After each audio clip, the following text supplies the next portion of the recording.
Kā alkohols ietekmē sirds veselību, vai glāze sarkanvīna nudien nāk par labu?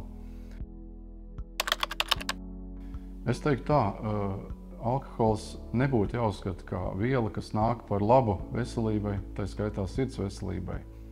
Es to nostādītu varbūt šādi, ka varbūt glāze sarkanvīna nenāks par sliktu cilvēkam, kas visā citādi ievēro veselīgu dzīvesveidu principus, ir pietiekami fiziski aktīvs, pieturas pie vidusjūras diētas, un šīs diētas ietvaros arī sarkanvīns vai glāze citu veidu vīna tiek atļauta, pieļauta.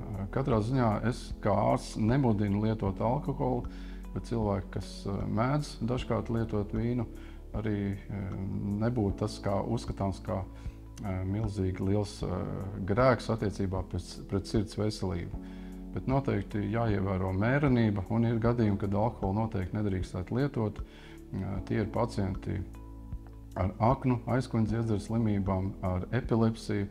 Šādos gadījumos arī glāze alkoholu nenāks par labu.